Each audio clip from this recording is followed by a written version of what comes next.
Good morning to all of you my dear student. तो कैसे हैं आप लोग।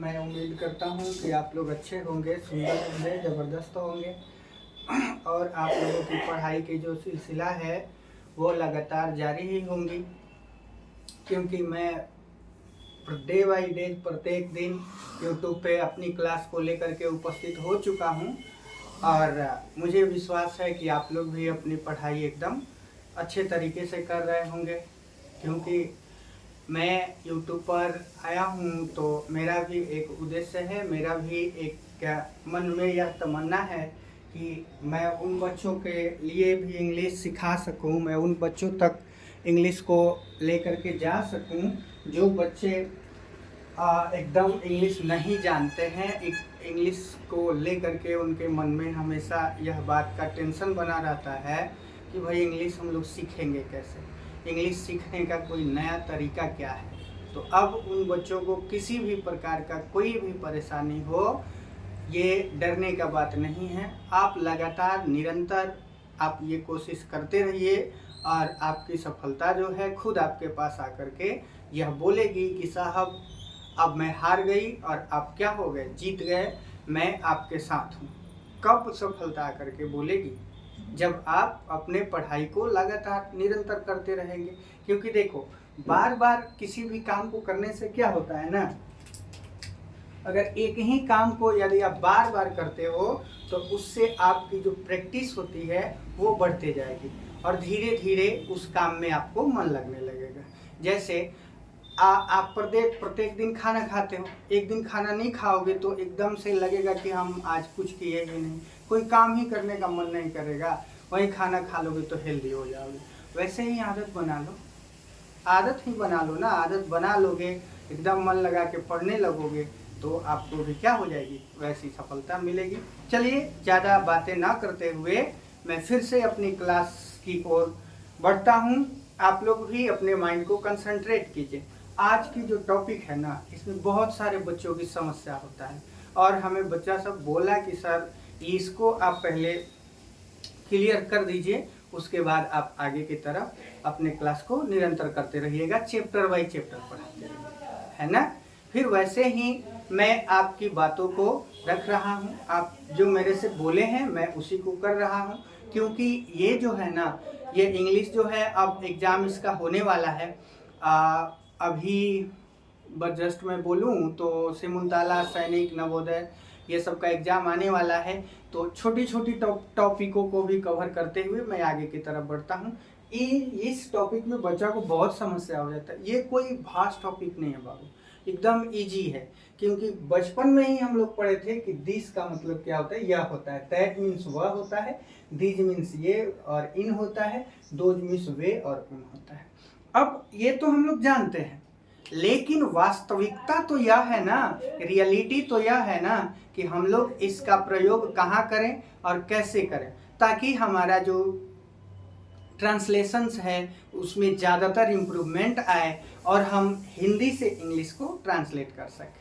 बात समझ रहे हैं? तो चलिए अब ना विलंब करते हुए मैं क्लास को आगे की तरफ बढ़ाता हूँ। देखिए, हमने ऊपर टॉपिक ही लिख दिया है, use of this, that, these और दोज। अब देखिए, हमें प्रयोग करना है कि दिस का प्रयोग कहाँ करेंगे, दैट का प्रयोग कहाँ करेंगे, दीज का प्रयोग कहाँ करेंगे और दोज का प्रयोग कहाँ करेंगे। तो बाबू देखिए, दिस जो है ना, यह दिस, यह इंडिकेट करता है। इंडिकेट करने का मतलब हो गया बाबू दर्शाता है। यह क्या करता है, इंडिकेट करता है नजदीक के वस्तुओं के लिए।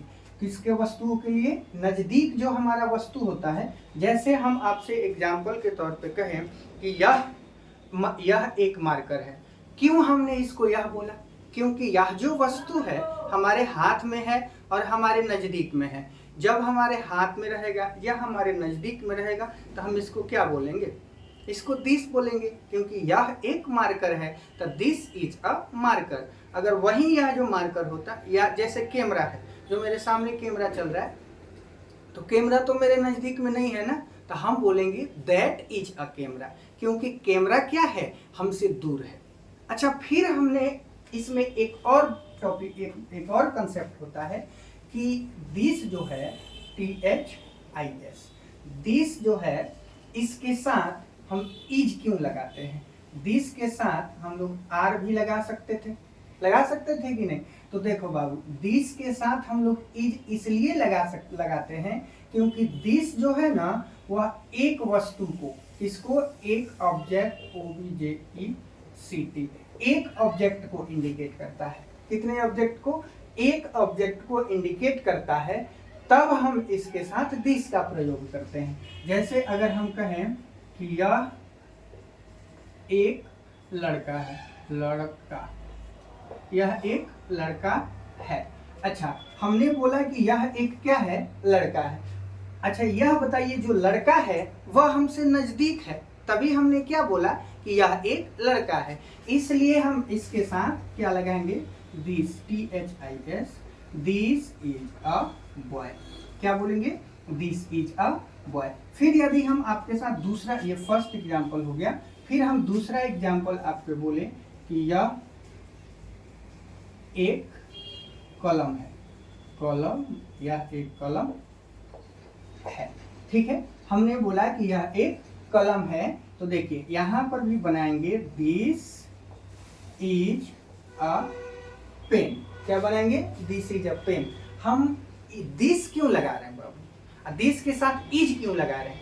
उसको थोड़ा ध्यान से समझिए, एकदम कंसंट्रेट होकर समझिए, आपको वीडियो अच्छी लगेगी। आपको यह कंसेप्ट जो होगा हमेशा के लिए क्लियर हो जाएगा। मैं बोल रहा हूँ हमेशा के लिए क्लियर हो जाएगा, तो हो जाएगा। बस आप कंसंट्रेट रहिए, अपने माइंड को बोर्ड की तरफ फोकस करते रहिए। देखिए, दिस जो है, यह कलम कितना है बाबू? कलम एक है। एक कलम को इंडिकेट कर रहा है, मतलब एक कलम को दर्शा रहा है कि यह एक, कितना पेन है? एक पेन है। इसलिए हम दिस का प्रयोग किए। अगर कहता है कि यह सब कलमे हैं, क्या कहता है? ये सब कलमे हैं, अगर बोलता तो हम यहाँ पे दिस नहीं लिखते, लेकिन कलम सिंगुलर है इसलिए हमने दिस लिखा। यहाँ पर बॉय सिंगुलर है इसलिए हमने क्या लिखा? दिस लिखा। बॉय सिंगुलर है इसलिए हमने दिस लिखा, और कलम भी सिंगुलर है इसलिए हमने यहाँ पर क्या लिख दिया है?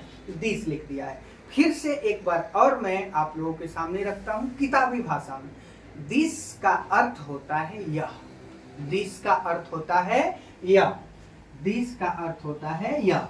और दिस का प्रयोग नजदीक के वस्तुओं के लिए, किसके लिए? नजदीक के व्यक्ति और नजदीक के वस्तुओं के लिए प्रयोग करते हैं।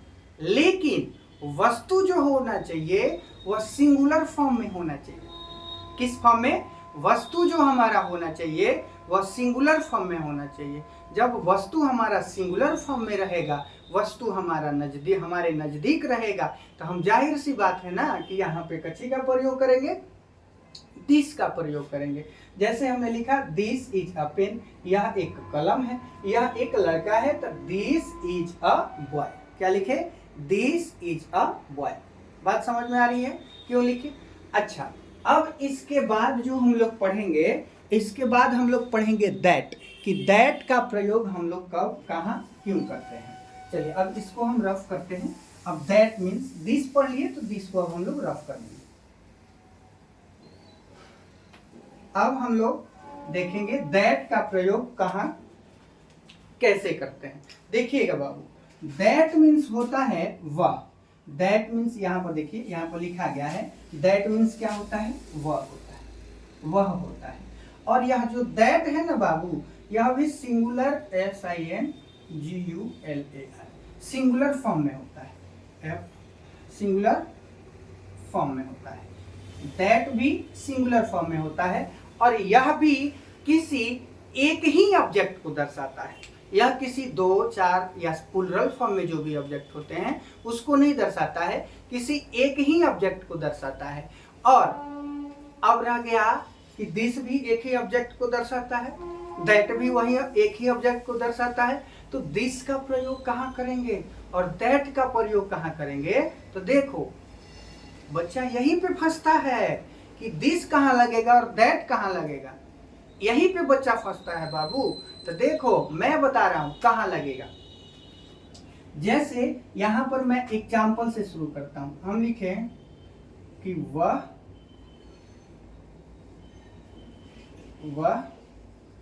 एक लड़का है। क्या लिखे? वह एक लड़का है। अब फिर लिखे कि यह एक लड़का है। दो ठो हमने आपके सामने एग्जांपल लिख दिया।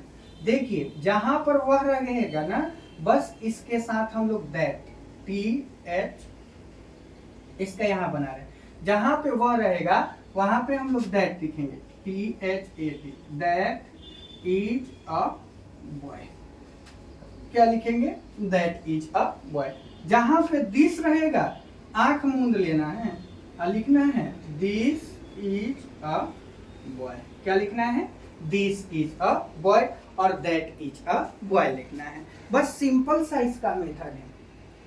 अगर फिर हम आपसे एक बात और कहते हैं कि अगर हम कहें, जैसे देखिए अगर हम कहें कि यह एक किताब है, यह एक किताब है, फिर हम दूसरी एग्जांपल आपके सामने ऊपर रखते हैं, वह एक किताब है। क्या है? वह एक किताब है और यह एक किताब है। दो ठो एग्जांपल हमने आपके सामने रखा। अब देखो बाबू, कोई बड़ा सा इसमें ये नहीं होता है कि नहीं दैट देखना, सॉरी वह दिखना तो सीधे दैट लगा देना, यह देखना तो सीधे दिस, THIS, सीधे क्या लगा देना? दिस लगा देना। बस इसमें कोई बड़ा सा लॉन्ग लपेट है, कोई बड़ा सा कंसेप्ट है नहीं, एकदम छोटा छोटा बच्चा वाला कंसेप्ट है। और यही कंसेप्ट हम लोगों को क्लियर नहीं था। फिर से दैट को देखते हैं कि दैट का प्रयोग वह के रूप में होता है। किसके रूप में? वह के रूप में होता है। और दैट का प्रयोग दूर के वस्तुओं के लिए, किसके लिए? दूर के वस्तुओं के लिए करते हैं। लेकिन जो हमारा वस्तु होना चाहिए वह हमारा वस्तु हमेशा सिंगुलर फॉर्म में होना चाहिए, प्लूरल फॉर्म में नहीं। किस फॉर्म में? सिंगुलर फॉर्म में होना चाहिए। यदि हमारा वस्तु सिंगुलर फॉर्म में रहेगा तब हम लोग क्या चीज का प्रयोग करेंगे? दैट का प्रयोग करेंगे। क्या चीज का? दैट का प्रयोग करेंगे। चलिए अब हम लोग पढ़ते हैं दीज का प्रयोग कहाँ करेंगे, दैट का प्रयोग कहाँ करेंगे।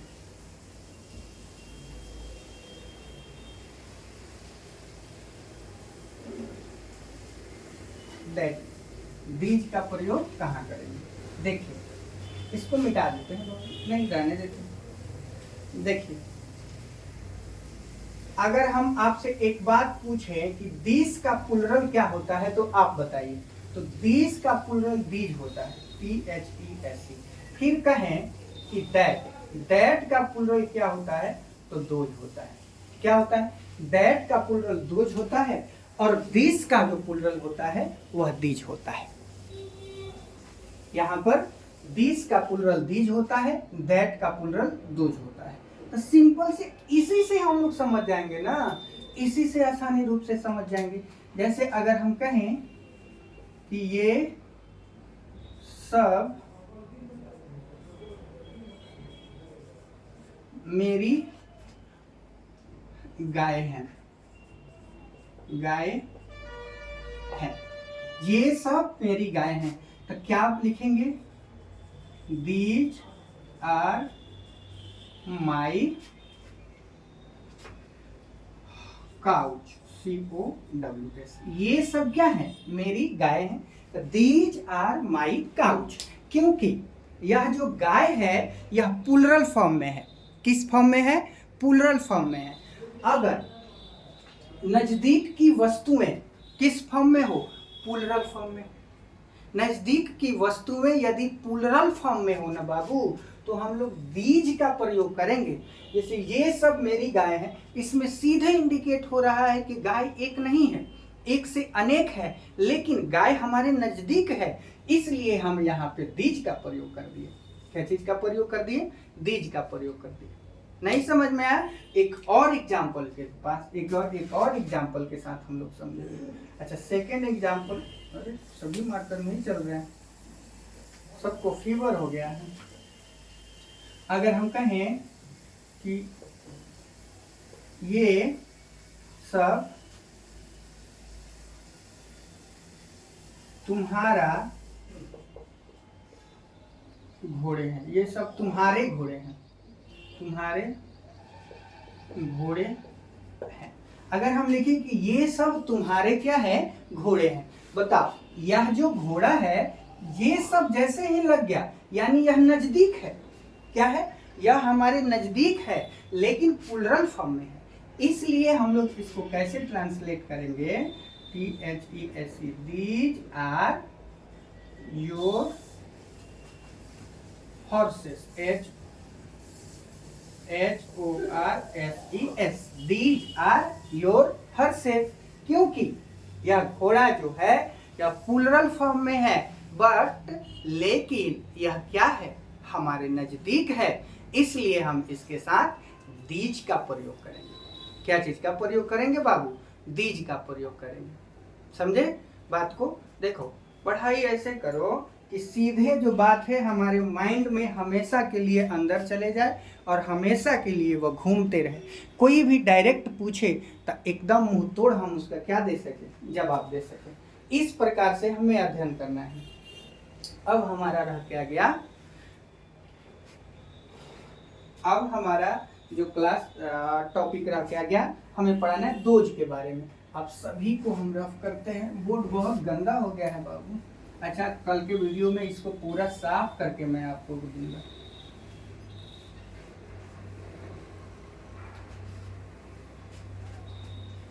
अब हम लोग पढ़ेंगे कि दोज का प्रयोग कहाँ करते हैं। तो देखो अगर हम कहें कि वे सब घोड़े हैं, वे सब घोड़े हैं, फिर कहें कि वे सब किताबें हैं, अगर फिर कहें कि वे सब कलमें हैं, तीन ठो हमने आपके सामने एग्जाम्पल रख दिया। कितना रख दिया, तीन ठो एग्जाम्पल रख दिया। अब इन्हीं तीनों एग्जाम्पल से हम क्लियर कर पाएंगे कि दोज का प्रयोग कहाँ करते हैं। इसका अगर हम इंग्लिश में ट्रांसलेट करें, वे सब घोड़े हैं, तो इसको बनाएंगे दोज आर हॉर्सेस, HORSES, क्या बनाएंगे, दोज आर हॉर्सेस, हॉर्सेस में या H जो होगा या छोटा होगा। फिर अगर वे सब किताबें हैं तो THOSE, those are books, those are books. फिर हम कहें कि ये सब कलमें हैं, वे सब कलमें हैं, तो दोज आर पेन्स, क्या लगा देंगे बुआ, दोज आर पेन्स लगा देंगे। देखो कितना आसानी से हम लोग बना लिए ना, क्योंकि वे सब लिखा हुआ है और दोज का ही मतलब होता है वे और उन, क्या होता है, वे और उन होता है, इसलिए हम लोग यहाँ पे दो, वे सब घोड़े हैं तो those are horses, those are horses, वे सब किताबें हैं, दोज आर बुक्स, वे सब कलमें हैं, दोज आर पेन्स। सिंपल सी बात है। दिस का मतलब यह होता है, यह कहने से ही पता चल रहा है कि ऑब्जेक्ट नियर है। दैट का मतलब वह होता है, वह यानी दूर का वस्तु, सिंगुलर फॉर्म में। दोज का मतलब वे सब, दूर का वस्तु, प्लूरल फॉर्म में। किस फॉर्म में, प्लूरल फॉर्म में। दैट का भी मतलब वह, लेकिन दूर का वस्तु, किस फॉर्म में, सिंगुलर फॉर्म में।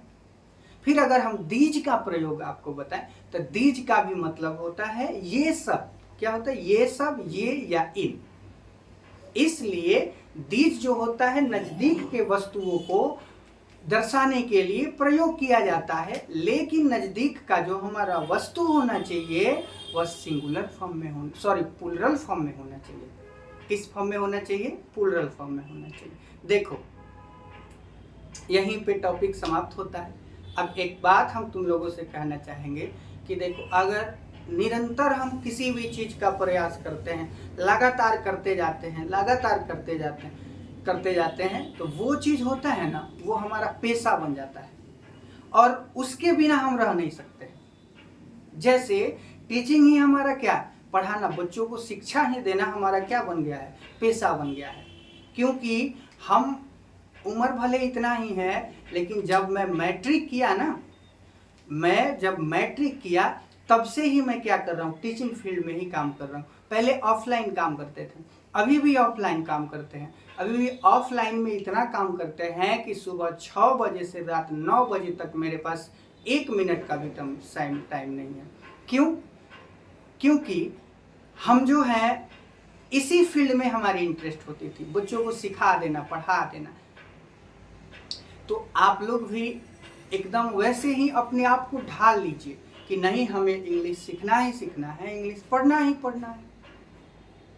ठीक है, यह जो था ट्रांसलेशन का था, इसलिए हमने इसको आप लोगों के सामने चर्चा किया। बहुत सारे बच्चे भी बोल रहे थे कि सर इसको पढ़ा दीजिए, फिर आगे अपना सिलेबस लेकर के चलिएगा।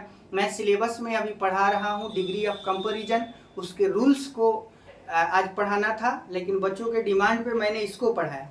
तो जब हम आपकी डिमांड को पूरा कर रहे हैं तो आप लोग भी इंसानियत के नाते हमारी भी डिमांड को पूरा कीजिए और वीडियो को उन अपने दोस्तों के पास शेयर करें जो इंग्लिश में रुचि रखते हैं, इंग्लिश जानना चाहते हैं, अंदर से उनके ये जिज्ञासा होता है कि हमें इंग्लिश बोलना है, पढ़ना है, सीखना है, समझे? उन बच्चों के भी पास इसको शेयर करें। आज के लिए इतना ही। Thank you. जय हिंद, जय भारत। फिर कल, बाय।